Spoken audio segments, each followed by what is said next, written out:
பொன்னியின் செல்வன் ஐந்தாம் பாகம் தியாகச் சுடர். அத்தியாயம் 42. மலையமான் துயரம். சம்புவரையர் முன் கட்டுக்கு வந்ததும் கந்தமாறனை தனியாக அழைத்து, மகனே, நம் குலத்துக்கு என்றும் நேராத ஆபத்து இன்று நேர்ந்திருக்கிறது. அதிலிருந்து நாம் தப்ப வேண்டுமானால் நான் சொல்வதை உடனே நீ தடை செய்யாமல் நிறைவேற்ற வேண்டும் என்று கூறினார். கரிகாலருடைய மரணம் கந்தமாறனை பெரிதும் கலங்கச் செய்திருந்தது. தான் வந்தியத்தேவனைக் கொல்ல நினைத்தது எவ்வளவு பெரிய தவறு என்பதையும் அவன் உணர்ந்திருந்தான். தந்தையே, மூடனாகிய என்னாலேதான் நம் குலத்துக்கு இந்த ஆபத்து நேர்ந்திருக்கிறது. அதற்காக என்னை மன்னியுங்கள். தாங்கள் என்ன கட்டளையிட்டாலும் அதை நிறைவேற்றி வைக்கிறேன் என்றான். நீ உடனே ஒருவருக்கும் தெரியாமல் இந்த மாளிகையை விட்டு வெளியேற வேண்டும். நான் படுக்கும் அறையில் கட்டிலுக்கு அடியிலிருந்து சுரங்கப்பாதை ஒன்று போகிறது, உனக்குத் தெரியும் அல்லவா? அது வேட்டை மண்டபத்திலிருந்து போகும் சுரங்கப்பாதையில் இம்மாளிகையின் மதில் சுவரண்டை போய் சேருகிறது. தந்தையே, இந்த இக்கட்டான நிலைமையில் தங்களை தனியே விட்டுவிட்டு என்னை சுரங்க வழியில் தப்பித்துப் போகச் சொல்கிறீர்களா என்றான் கந்தமாறன். பிள்ளாய், அதற்குள் உன் வாக்குறுதியை மறந்து பேசுகிறாயே? ஆம், நீ போகத்தான் வேண்டும். கொல்லிமலை தலைவன் வல்வில் ஓரியின் வம்சத்துக்கு இப்போது நீ ஒருவன்தான் இருக்கிறாய். அவசியமாயிருந்தால் நீ அந்த மலைக்கே போய் மறைந்து வாழ வேண்டும். மதுராந்தக தேவருக்கு பட்டங்கட்டுவது என்று நிச்சயமாகி நான் உனக்கு செய்தி அனுப்பிய பிறகுதான் திரும்பி வரவேண்டும் என்றார் சம்புவரையர். மன்னிக்க வேண்டும் தந்தையே. மறைந்து வாழ்வது என்னால் இயலாத காரியம். வல்வில் ஓரியின் குலத்துக்கு அத்தகைய கோழையைப் பெற்ற அபகீர்த்தி வேறு வர வேண்டுமா? இந்தக் கணமே என்னுடைய இன்னுயிரைக் கொடுக்கச் சொன்னீர்களானால் கொடுக்கிறேன். ஆனால் ஒளிந்து வாழ ஒரு படேன் என்றான் கந்தமாறன். சம்புவரையர் சிறிது யோசனை செய்துவிட்டு, மகனே, உன்னைச் சோதனை செய்வதற்காக கூறினேன். ஓடித் தப்பித்துக் கொள்ளவும் மறைந்து வாழவும் நீ இஷ்டப்படவில்லை. நல்லது. உயிருக்கு ஆபத்து நேரக்கூடிய வீரச் செயலிலேதான் உன்னை நான் ஏவப்போகிறேன். சுரங்கப்பாதை வழியாக உடனே வெளியேறிச் செல். ஆனால் கொல்லி மலைக்குப் போக வேண்டாம். நேரே தஞ்சாவூருக்குப் போ. பெரிய பழுவேட்டரையர் அநேகமாக அங்கே இருக்கலாம். இருந்தால் அவரிடம் இங்கே நடந்ததைச் சொல்லு. அவர் இல்லாவிட்டால் சின்னப் பழுவேட்டரையரிடம் மதுராந்தக தேவரிடமும் சொல்லு. ஐயா, இங்கே என்ன நடந்தது என்று அவர்களிடம் சொல்லட்டும். இது என்ன கேள்வி? கரிகாலரின் மரணத்தைப் பற்றிச் சொல்லு. நாம் உத்தேசித்திருந்த காரியம் விதிவசத்தினால் வேறு விதமாக நடந்துவிட்டது. கரிகாலர் மாண்டுவிட்டார்.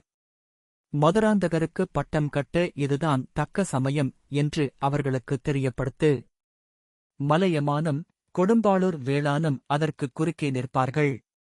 நமது பலத்தையெல்லாம் உடனே திரட்டி அந்த 2 பேரையும் அடியோடு அழித்துவிட வேண்டும் என்று கூறு என்றார் சம்புவரையர்.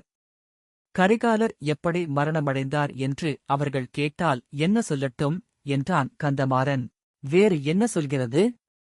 வாணர் குலத்தைச் சேர்ந்த வந்தியத்தேவன் அவரைக் கொலை செய்துவிட்டான் என்று கூறு.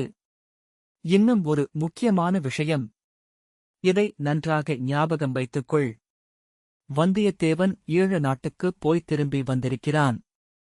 அங்கே அருள்மொழித்தேவனையும் பிறகு பழையாறையில் இளைய பிராட்டியையும் பார்த்துவிட்டு வந்திருக்கிறான். அருள்மொழித்தேவன் நாகைப்பட்டினத்தில் மறைந்திருந்து இப்போது வெளிப்பட்டிருப்பதாக ஒரு செய்தி வந்திருக்கிறது. அருள்மொழித்தேவன் சிங்காதனம் ஏறும் ஆசையினால் அண்ணனைக் கொல்லுவதற்கு வந்தியத்தேவனை அனுப்பி வைத்தான் என்ற வதந்தியைச் சோழ நாட்டில் பரப்ப வேண்டும். பழையாறை இளைய பிராட்டியும் இதற்கு உடந்தை என்ற சந்தேகத்தையும் உண்டு பண்ண வேண்டும்.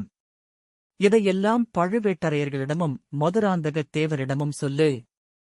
தந்தையே, தாங்கள் சொல்வதே உண்மையாகவும் இருக்கலாம் அல்லவா?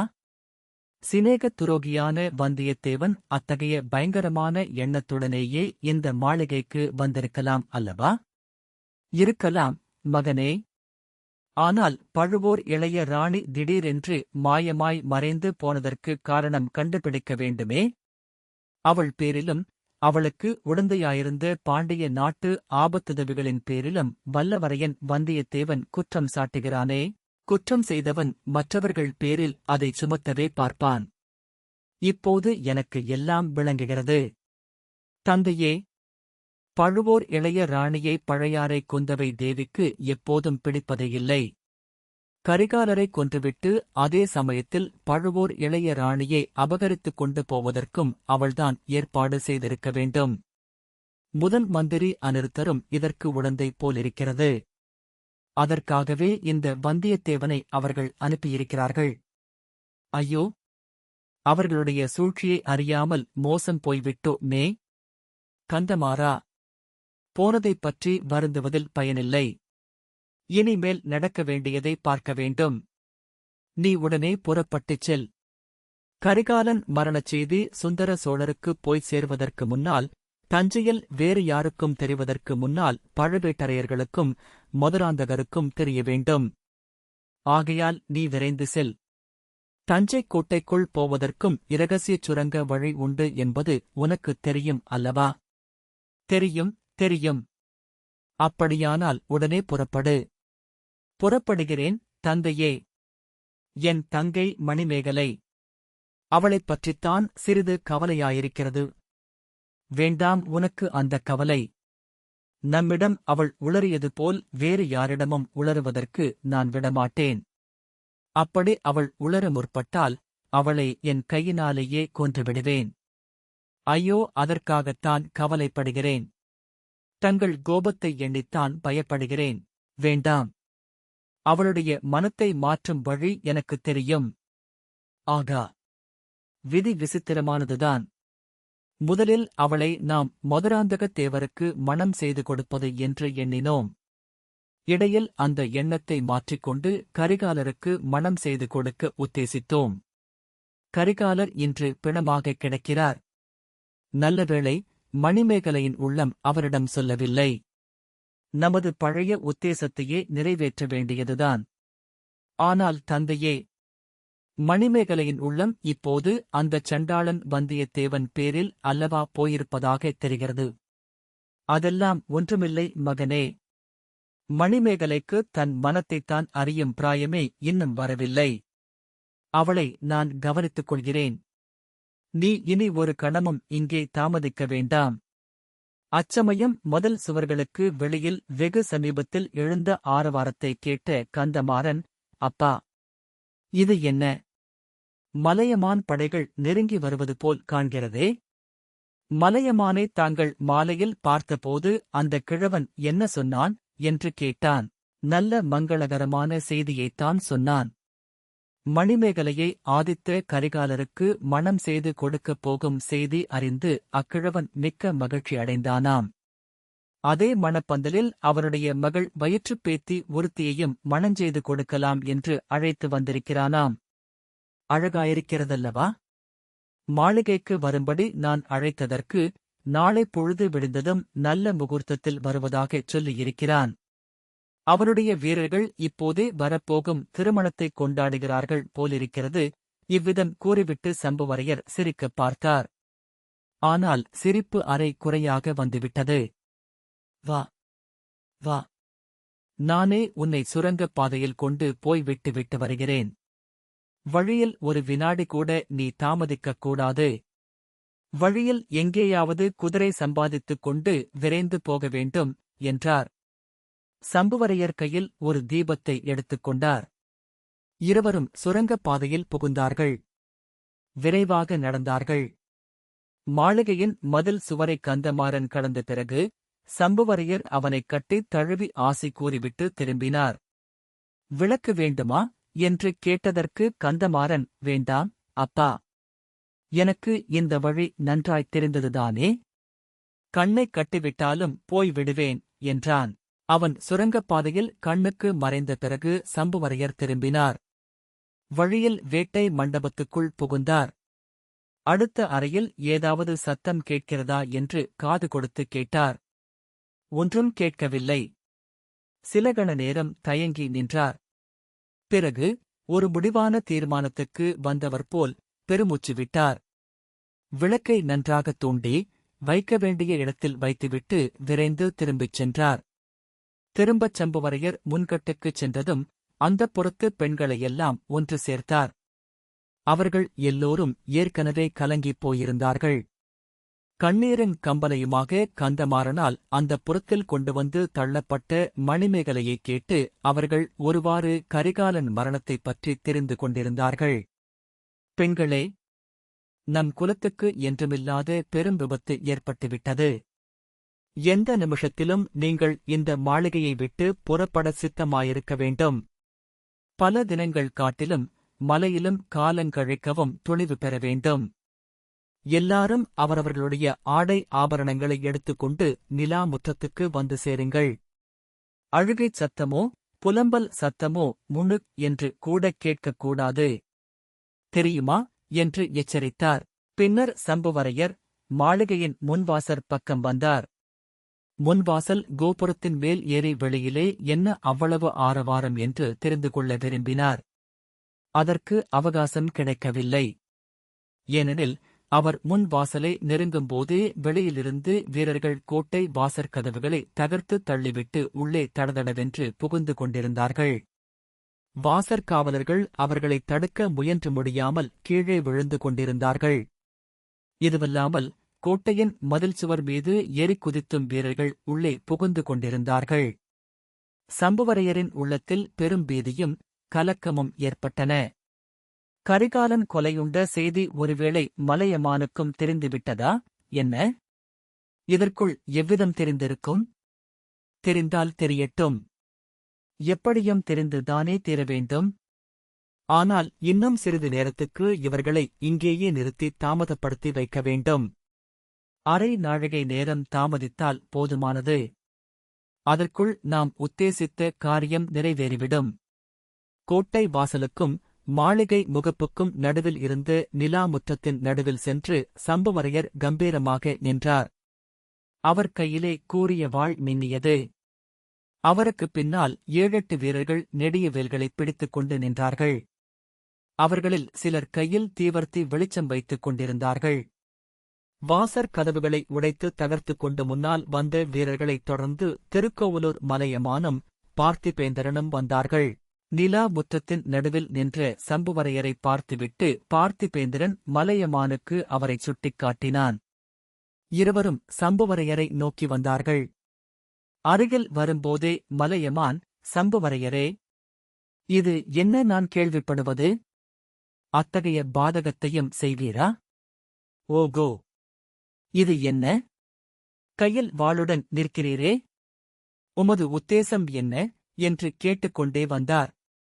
அந்த கேள்வியை உங்களிடம் கேட்கத்தான் நிற்கிறேன். உங்கள் உத்தேசந்தான் என்ன? வாசற் கதவைத் தகர்த்துக் கொண்டு வந்ததின் நோக்கம் என்ன? சற்று முன்னால் நான் வந்து தங்களை அழைத்தேன். நாளைக்கு நல்ல வேளை பார்த்துக் கொண்டு வருவதாகச் சொன்னீர்கள். சம்புவரையரே, நல்ல வேளை இப்போதே வந்துவிட்டது, அதனாலேதான் வந்தேன். ஆதித்த கரிகாலன் எங்கே? வீர பாண்டியன் தலை கொண்ட வீராதி வீரன் எங்கே? சேவூர் போர்க்களத்தின் வெற்றி வீரன் எங்கே? என் பேரன் எங்கே? என்று மலையமான் கேட்டார். என்னைக் கேட்டால் எனக்கு என்ன தெரியும்? இளவரசருக்கு இஷ்டப்பட்ட இடத்தில் அவர் இருப்பார். அந்த முரட்டுப் பிள்ளையிடம் நான் எவ்வித பேச்சு வார்த்தையும் வைத்துக் கொள்வதில்லை என்றுதான் முன்னமே தங்களிடம் சொன்னேனே. பார்த்திபேந்திரனுக்கும் அது தெரிந்த செய்திதான். அடே சம்புவரையா, இவ்வாறு வீண் சாக்குப் போக்குச் சொல்லி ஏமாற்றப் பார்க்காதே. ஆதித்த கரிகாலனை உடனே கொண்டு வந்து எங்களிடம் ஒப்படைத்துவிடு. இல்லாவிட்டால் உன்னுடைய இந்தக் கோட்டை கொத்தளம் மாளிகை எல்லாவற்றையும் இடித்து தகர்ந்து மண்ணோடு மண்ணாக்கி விடுவேன் என்று திருக்கோவலூர் மலையமான் கர்ஜித்தார். பார்த்திபேந்திரா, இந்த கிழவன் என்ன பிதற்றுகிறான்? இவனுக்கு திடீரென்று பைத்தியம் பிடித்துவிட்டதா? இளவரசரை கொண்டு வந்து இவனிடம் ஒப்புவிப்பதற்கு நான் யார்? இவன்தான் யார்? இளவரசரை நான் சிறைப்படுத்தி வைத்திருக்கிறேனா? அல்லது இவன் இளவரசரை சிறைப்பிடித்துக் கொண்டு போகப் போகிறானா? என்றார் சம்புவரையர். பார்த்திபேந்திரன் சிறிது சாந்தமான குரலில், சம்புவரையரே, பதற வேண்டாம். கிழவருக்கு கோபம் வரக் காரணம் இருக்கிறது. இதோ இந்த ஓலையை பாருங்கள். தாங்களே தெரிந்து கொள்வீர்கள் என்று கூறிச் சம்புவரையர் கையில் கொடுத்தான். அவர் அதை பின்னால் பிடிக்கப்பட்ட தீவர்த்தியின் வெளிச்சத்தில் நன்றாக உற்றுப் பார்த்தார். இளவரசர் ஆதித்த கரிகாலன் உயிருக்கு ஆபத்து. உடனே படைகளுடன் வந்து காப்பாற்றவும் என்று அந்த ஓலையில் எழுதியிருந்தது. அதை படிக்கும்போதே சம்புவரையர் முகமெல்லாம் வியர்த்தது. முன்னர் கரிகாலருடைய சடலத்தைக் கண்டதும் அவருடைய உடல் நடுங்கியது போல் இப்போதும் ஆடை நடுங்கியது. இது என்ன சூழ்ச்சி? இது என்ன சதி? யார் இப்படி ஓலை எழுதியிருக்க முடியும் என்று தடுமாறினார். ஓலை யார் எழுதினால் என்ன? ஆதித்த கரிகாலரை உடனே இவ்விடம் அழைத்து வா. அல்லது அவர் இருக்குமிடத்துக்கு எங்களை அழைத்துப் போ. இல்லாவிடில் என் வீரர்களை விட்டு தேடச் சொல்லட்டுமா என்று கேட்டார் மலையமான். ஆகட்டும் ஐயா. கரிகாலர் இருக்குமிடத்துக்கு உங்களை அழைத்துப் போகிறேன். பார்த்திபேந்திரா, உனக்கு அந்த இடம் தெரியும். பழுவூர் இளைய ராணியின் அந்தப் புறத்துக்குப் போயிருக்கிறார் என்று சற்று முன் அறிந்தேன். அங்கே இவரை நீயே அழைத்துப் போ என்றார் சம்புவரையர். பார்த்திபேந்திரன், ஆம் தாத்தா. வாருங்கள். நானே உங்களை அழைத்துப் போகிறேன் என்றான். இப்படிச் சொல்லிவிட்டு பார்த்திபேந்திரன் பழுவூர் இளையராணி நந்தினி தங்கியிருந்த அந்தப் புறம் இருந்த திக்கை நோக்கினான். ஐயோ, இது என்ன என்று அலறினான். ஏனெனில் அவன் பார்த்த திக்கில் அப்போது தீ கொழுந்துவிட்டு எரிந்து கொண்டிருந்தது. தீயின் கொழுந்துகளுக்கு மேலே கரிய புகை மண்டலம் அடர்ந்திருந்தது. அவன் பார்த்த திசையை எல்லாரும் பார்த்தார்கள். தீ தீ என்ற பீதி நிறைந்த ஒலி எல்லாருடைய கண்டங்களிலிருந்தும் கிளம்பியது. பார்த்திபேந்திரன் சிறிது திகைப்பு நீங்கியவனாய், சம்புவரையரே, முதலில் இந்த ஓலையை நான் நம்பவில்லை. இப்போது நம்புகிறேன். ஏதோ சூழ்ச்சியும் சதியும் நடந்திருக்கின்றன. பாட்டா, இந்த சதிகாரர்களை உடனே சிறைப்படுத்தச் சொல்லுங்கள். நான் போய் இளவரசர் இருக்குமிடத்தை பார்த்து தேடி அழைத்து வருகிறேன் என்று சொன்னான். சம்புவரையர் மறுபடியும் பழைய தைரியமான குரலில், ஆமாம் பார்த்திபேந்திரா, சூழ்ச்சியும் சதியும் நடந்திருக்கின்றன. ஆனால் செய்தவர்கள் நீங்கள். என் அரண்மனையின் கதவை தகர்த்துக் கொண்டு புகுந்தீர்கள். உங்கள் வீரர்களை ஏவிவிட்டு தீ வைக்கும்படி சொல்லியிருக்கிறீர்கள். இளவரசருக்கு ஏதேனும் ஆபத்து என்றால் அதுவும் உங்களாலேதான் நேர்ந்திருக்க வேண்டும். ஜாக்கிரதை. இதற்கெல்லாம் பழிக்கு பழி வாங்கும் காலம் வரும் என்றார். பார்த்திபேந்திரன் அவருடைய வார்த்தைகளைப் பொருட்படுத்தாமல் ஓடினான். அதே சமயத்தில் சம்புவரையர் வீட்டுப் பெண்கள் கும்பலாக மாளிகைக்குள்ளே இருந்து நிலா முற்றத்துக்கு வந்தார்கள். அவர்களுடைய மனக்கலக்கத்தை அவர்கள் முகபாவங்கள் வெளிப்படுத்தின. ஆனால் யாருடைய குரலிலிருந்தும் ஒரு சிறு முனகலாவது விம்மலாவது கேட்கவில்லை. அவர்களில் சிலருடைய கவனம் மாளிகையின் பின்புறத்தில் வெளிச்சமாக தெரிந்த இடத்திற்குச் சென்றது. ஒருவரையொருவர் கட்டி அணைத்துக் கொழுந்து விட்டெறிந்து தீச்சுடரைக் காட்டினார்கள். மணிமேகலையும் அதைப் பார்த்தாள். உடனே, யோ, தீ தீ, அவர் அங்கு இருக்கிறாரே என்று அலறிக்கொண்டு அந்த திக்கை நோக்கி ஓடத் தொடங்கினாள். சம்புவரையர் குறுக்கிட்டு அவளை நிறுத்தினார். அவளுடைய முகத்தில் பளார் என்று ஓர் அறை கொடுத்தார். பிறந்தது முதல் யாரும் தன்னை இப்படி நடத்தி அறியாதவளான மணிமேகலை, சம்புவரையரின் கண்ணுக்கு கண்ணான செல்ல பெண் மணிமேகலை, தந்தையை வெறித்து நோக்கிய வண்ணம் ஸ்தம்பித்து நின்றாள். சம்புவரையர் சிறிது இறங்கிய குரலில், அசட்டு பெண்ணே, உனக்குத்தான் முன்னமே நான் எச்சரிக்கை செய்திருந்தேனே, ஏன் எனக்குக் கோபம் வரச் செய்கிறாய் என்று கூறிவிட்டு, அதோ பார், அலறி அடித்துக்கொண்டு ஓடவேண்டிய அவசியம் இல்லை என்பதை தெரிந்துகொள் என்றார். சம்புவரையர் சுட்டிக்காட்டிய திசையிலிருந்து வந்தியத்தேவன் தள்ளாடி தள்ளாடி நடந்து வந்து கொண்டிருந்தான். அவனுடைய தோளின் பேரில் ஆதித்த கரிகாலன் உயிரற்ற உடலைச் சாத்தி எடுத்துக் கொண்டு வந்தான். சம்புவரையருக்கும் அவருடைய மகளுக்கும் நடந்த விவாதத்தில் கவனம் செலுத்திய மலையமானும் இப்போது வந்தியத்தேவனை நோக்கினார். அவன் மெல்ல மெல்ல தள்ளாடி வருவதையும் அவனுடைய தோளில் யாரையோ தூக்கிக் கொண்டு வருவதையும் கண்கொட்டாமல் பார்த்துக் கொண்டு நின்றார். ஏனோ அவருடைய முதுமை பிராயம் அடைந்த உடம்பு நடுங்கியது. உள்ளத்தில் ஒரு விதத்திகில் உண்டாயிற்று. கிட்ட நெருங்கி வந்தவனை பார்த்து ஏதோ கேட்க விரும்பினார். ஆனால் நா எழவில்லை. தொண்டை அடியோடு அழைத்துக் கொண்டு விட்டது. வந்தியத்தேவன் மலையமானை பார்த்துக் கொண்டே அவர் அருகில் வந்தான். ஐயா, இதோ இளவரசர் கரிகாலர். வீரபாண்டியன் தலை கொண்ட இந்த வீராதி வீரரை உயிரோடு தங்களிடம் கொண்டு சேர்க்க என்னால் இயலவில்லை. உடலை மட்டும் தீக்கரையாகாமல் கொண்டு சேர்த்தேன். விதியினாலும் சதியினாலும் கொல்லப்பட்ட உங்கள் பேரப்பிள்ளையை இனி நீங்கள் ஒப்புக்கொள்ளுங்கள் என்று கூறிவிட்டு வந்தியத்தேவன் இளவரசர் கரிகாலரின் சடலத்தை மெதுவாகக் கீழே இறக்கிப் படுக்க வைத்தான். உடனே தடால் என்று தானும் கீழே விழுந்து நினைவிழந்தான். கிழவர் மலையமான் இளவரசரின் உடலுக்கு அருகில் உட்கார்ந்தார். அவருடைய வீரத் திருமுகத்தை சற்று நேரம் உற்று நோக்கினார். திடீரென்று மலை குலுங்குவது போல் அவருடைய உடம்பெல்லாம் குலுங்கி அசைந்தது. அலைக்கடலின் பேராரவாரத்தைப் போல் அவருடைய தொண்டையிலிருந்து ஐயோ என்ற சோகக் குரல் வந்தது. தம் இரும்பையொத்து முதிய கைகளினால் தலையிலும் மார்பிலும் மாற்றி மாற்றி அடித்துக் கொண்டார். என் செல்வமே, உன்னை மணக்கோலத்தில் பார்க்க வந்தேனே, பிணக்கோலத்தில் பார்க்கிறேனே என்று 8 திசையும் கிடுகிடுத்து நடுங்கும்படியாக அலறினார். பின்னர் அம்முது பெருங்கிழவர் ஆதித்த கரிகாலன் பிறந்ததிலிருந்து நடந்த சம்பவங்களை ஒவ்வொன்றாக கூறிப் புலம்பினார். அவன் பிறந்த நாளில் நடத்திய கொண்டாட்டங்களைக் குறிப்பிட்டார். அவன் குழந்தையாயிருந்த போது தமது மடியிலும் கரங்களிலும் தோள்களிலும் கொஞ்சி விளையாடியதைச் சொல்லி அழுதார். அவனுக்கு வேல் எறியவும் வாள் பிடித்து சண்டை செய்யவும் தாம் கற்றுக் கொடுத்ததையெல்லாம் சொன்னார். 16வது பிராயத்தில் சேவூர் போர்க்களத்தில் அவன் நிகழ்த்திய அசகாய சூரத்தனமான வீர பராக்கிரமச் செயல்களை ஒவ்வொன்றாக கூறித் திக்கிட்டார். ஐயோ, பாண்டியனோடு நடத்திய அந்த வீரப் போர்களிலே நீ இறந்து வீர சொர்க்கம் அடைந்திருக்கக் கூடாதா?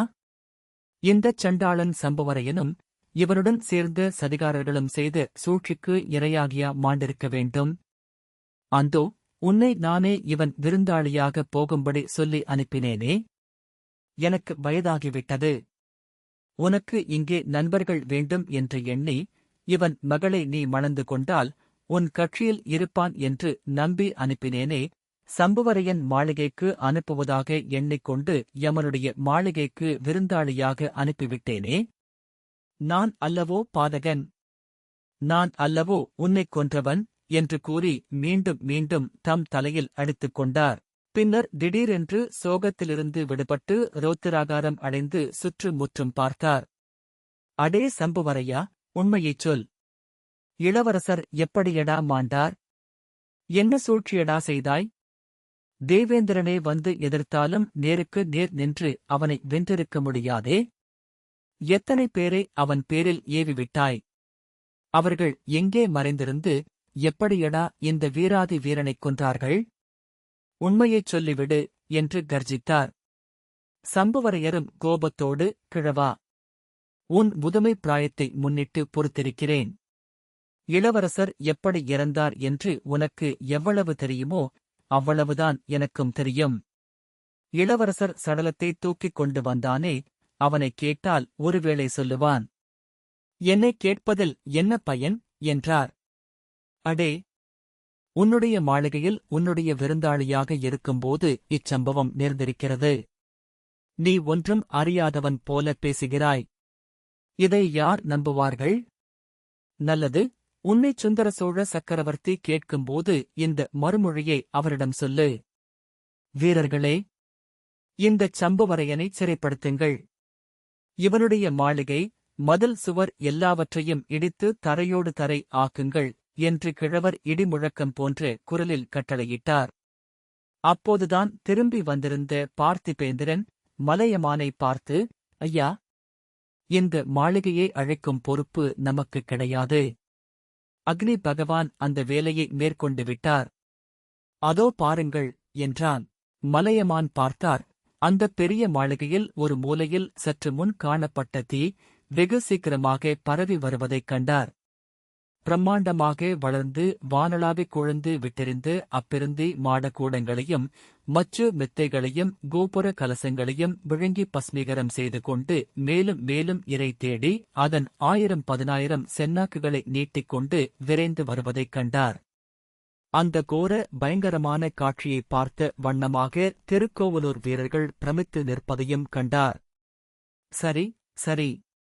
அக்னி பகவான் நமது வேலையை ஏற்றுக்கொண்டு விட்டார். நல்லது, பார்த்திபேந்திரா. உடனே புறப்படுவோம். 3 உலகமாளும் சுந்தர சோழ சக்கரவர்த்தி தமது மூத்த மகனைப் பார்க்க வேண்டும் என்று 3 வருஷமாகச் சொல்லி அனுப்பிக் கொண்டிருந்தார். என் மகள் வானமாதேவி இளவரசனை அழைத்து வரும்படி எனக்கு சிபாரிசு மேல் சிபாரிசு அனுப்பிக் கொண்டிருந்தாள். உயிரற்ற இளவரசனின் சடலத்தையாவது அவர்கள் கடைசி முறை பார்க்கட்டும். இந்த வீராதி வீரனுடைய உடலைச் சண்டாள சம்புவரையனுடைய மாளிகையை விழுங்கிய அக்கினிக்கு நாம் இரையாக்க வேண்டாம். தஞ்சாவூர்க்கு எடுத்துச் செல்வோம். சக்கரவர்த்தியின் சந்நிதானத்தில் கொண்டு போய் போடுவோம். உயிர்களை இழந்த திருமுகத்தையாவது பெற்ற தாயும் தகப்பனாரும் பார்த்து புலம்பட்டும்.